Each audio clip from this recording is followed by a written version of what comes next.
চারিপাশে পাথর, আর যখন বৃষ্টি হয় বা উত্তরে বৃষ্টি হয় তখন এই নদীতে জল দেখা যায় বা হরপাবানও দেখা যায়। তো এই যে নদীতে হরপাবানের একটা আশঙ্কা থাকে, হরপাবান আসার একটা প্রবণতা থাকে, সেই নদীতে বোল্ডার দিয়ে গতিপথ পরিবর্তনের চেষ্টা কতটা যুক্তিযুক্ত? অ্যাকচুয়ালি দেখুন, বিষয়টা যেটা দাঁড়িয়েছে এটা হচ্ছে নদী সম্পর্কে একটা চরম অজ্ঞতা ছাড়া আর কিছুই নয়। এবং এটাকে আমরা ইনডাইরেক্টলি যদি সায়েন্সের ভাষায় বলি তাহলে বলতে হবে যে এটা একটা ছেলে খেলা ঘটনা।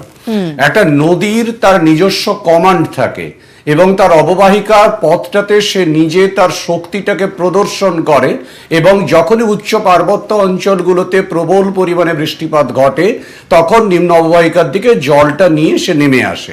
এটাই স্বাভাবিক বিষয়। এবারে এখানে অস্বাভাবিকত্ব কিন্তু কিছুই ঘটেনি। তাহলে ঘটলো কি? ঘটলো অবাঞ্ছিতভাবে কিছু মানুষের হস্তক্ষেপ। দ্বিতীয় যেটা গুরুত্বপূর্ণ বিষয়, দেখুন আপনারা জানেন যে টানা প্রায় 4 দিন উত্তরবঙ্গে অত্যন্ত ভারী বৃষ্টিপাত হচ্ছে। ফলে সেই কারণের জন্য নর্মাল যেটাকে ফ্ল্যাশ ফ্লাড বলি আমরা, 3 থেকে 6 ঘন্টার মধ্যে প্রবল বৃষ্টি এবং তার ফলে নদীতে জলোচ্ছ্বাস ঘটা বা নদীতে জলের পরিমাণ বেড়ে যাওয়া, সেই ব্যাপারও কিন্তু এখানে ঘটেনি। আবহাওয়া দপ্তরের অনেক আগে থেকে পূর্বাভাস ছিল যে প্রচুর ভারী বৃষ্টিপাত হবে, সেই পরিমাণ বৃষ্টিপাত হয়েছে এবং তারও প্রায় 24 ঘন্টা পরে এই জল কিন্তু নামছে নিচের দিকে। এই জায়গাটা সুজিত বাবু, এই জায়গাটা সত্যি তো আবহাওয়ার পূর্বাভাস আমরা অনেক আগে থেকে দিয়ে আসছি যে দক্ষিণবঙ্গে বৃষ্টি, তবে পুজোর শেষের দিকটা থেকে উত্তরবঙ্গে বৃষ্টি বাড়বে, ভারী বৃষ্টি হবে। সেক্ষেত্রে যে নদীতে সেপ্টেম্বরে হরপা বান হয়েছে, সেই নদীতে এত মানুষের জমায়েত অক্টোবরে যখন এত বৃষ্টির পূর্বাভাস রয়েছে, সেই দিকটাকে আরো একটু সতর্ক হওয়া উচিত ছিল না? এত মানুষের জমায়েত, তার উপর বোল্ডার দিয়ে নদীর গতিপথ পরিবর্তন করে সেখানেই মেলার আয়োজন, সেখানেই বিসর্জনের আয়োজন। একদম একদম একেবারে ঠিক কথাই বলছেন। তার কারণটা হচ্ছে এই ধরনের নদী সম্পর্কে যদি সম্যক ধারণা না থাকে, এবং সম্যক ধারণা না থাকলে কি ঘটতে পারে সেটাই কিন্তু আলটিমেটলি ঘটলো।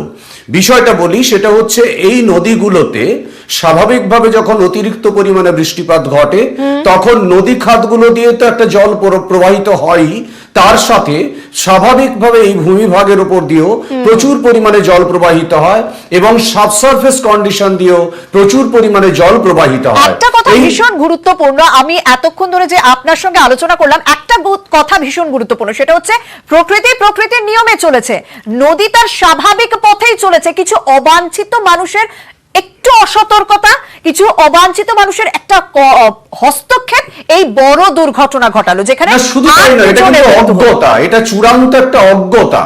এবং সেই অজ্ঞতা কিন্তু এখানে প্রকাশ পেয়েছে যে নদী তার গতিপথে 4 বার ভূমিভাগের ঢাল পরিবর্তন করছে, সেখানে হঠাৎ করে মালবাজারের মতো একটা জায়গা আকস্মিকভাবে নদীটা নেমে আসছে ওই অঞ্চলে, সেখানে যদি এরকম পাথর দিয়ে নদীটাকে আটকানো হয় তাহলে তরলের গতিজাড্যের পদ্ধতি অনুযায়ী এখানে কিন্তু পাথরের উপরে জলের আঘাতের পরিমাণ হবে একটা নির্দিষ্ট সময়ের মধ্যে 8 থেকে 10 খানা ডিনামাইট চার্জ করলে যতটা শক্তি হতে পারে সেই সম্যক শক্তি নিয়ে নদী কিন্তু ঝাঁপিয়ে পড়বে ওই অঞ্চলে। একদম এই জায়গাটাও আসবো যে হরপা বানে এই নদীর প্রকৃতি সাংঘাতিক খরস্রোতা হয়, যে ট্রাক লরি এইগুলোকে পর্যন্ত ভাসিয়ে নিয়ে যায়। আমি আসবো সুজিত বাবুর কাছে।